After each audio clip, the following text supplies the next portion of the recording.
Hello, good evening mga kaludi. Nandito po tayo sa school ng aking pinagtatrabuhan dahil mag-monitor tayo sa preparation ng ating mga utility at iba pang mga crew sa ating covered court dahil may recognition bukas ng ating mga first year hanggang grade 12. Lahat ng grade level ay mayroong recognition bukas.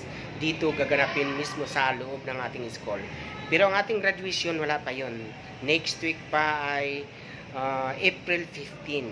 So tara na mga kaludi, silipin natin ang ating arrangement ng ating entablado at mga upuan. Okay, punta na tayo, magtutor tayo sa ayos ng ating mga upuan para sa recognition bukas dahil marami po tayong mga bisita at mayroon palang nagpa-practice dito.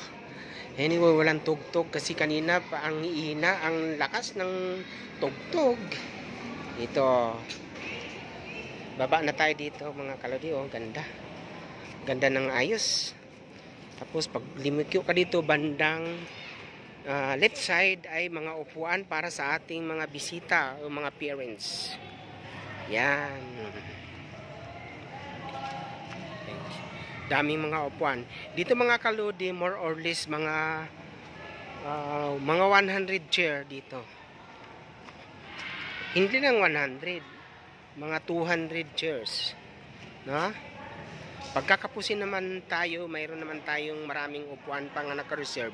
Kaya lang iwasan natin yung puro upuan kasi karaniwan kasi dito may init. Kaya hindi siya fully nakalagay ng mga upuan. Okay, silipin natin ang nagpa-practice. So kahit walang tugtog, yan mga kaluding stitch. Hindi na ako aakyat kaya mayroon nang nagpa-practice dito. Yan, para bukas yan mga kaludi. Ang preparation nila ay sayaw. Tiyak na mga masasaya bukas ang ating mga kabataan. At dito naman may red carpet mga kalodi. Oh. Dito sa left side ay mayroon tayong 469 na upuan. Mayroon naman ditong 469 na upuan kabila at almost 969 or 900 mahigit ang upuan dito sa loob ng covered court. Okay. May red carpet pa tayo dito. Grabe mga kalodi, oh. Ayun. Ilan to plural? Yan. May teacher pa tayo nga nagtuturo sa ating mga estudyante. Para mapaganda ang ating programa bukas mga kaludi. Super duper enjoy na naman ating mga kabataan mula first year hanggang 4th year students or kasama pa yata ang grade 11 at 12 mga senior high.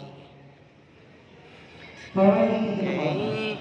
May tanim para sa red carpet dito kasi pupunta ang ating mayor dito. Malamang magbigay ng mga cash award sa ating mga top 1 bawat section. Kasi nung sa elementary pa ako na-assign mga kaludi, lahat ng mga top 1 doon in every section ay mayroong 2,500 cash, no? Yung mga first honor sa mga lower section. Pero yung mga first honor o matatawag na ng valedictorian sa overall section ay malaki ang bigayan. Mayroong, depende sa politiko, may nagbibigay ng 20,000, may nagbibigay ng 30,000. So, ang laking makukuha ng ating mga top 1 bukas. Grabe. Grabe na to, no?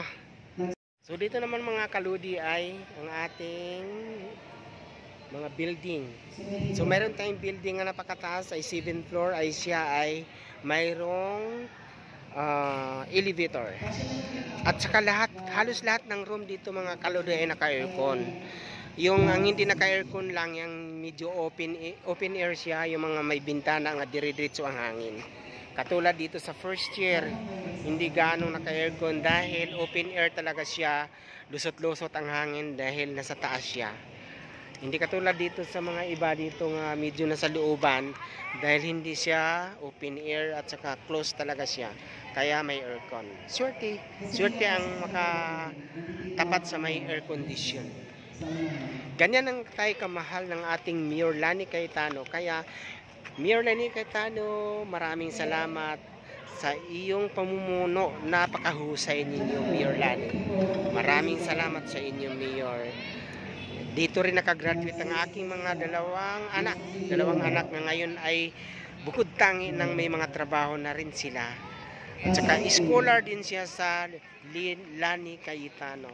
Maraming salamat talaga, Mayor, dahil ako ay nakapagpatapos sa aking mga anak nang dahil sa yung scholar. Mayroon pa silang pa-allowance. Okay, thank you for watching mga kaludi. Please subscribe Ermi60 TV and also click the notification bell para lagi kang updated sa aking mga videos. Also, please follow my Facebook account Ermilito Goron and also my TikTok account Lito J60. Yan lang po. Maraming salamat. Good night. Mwah.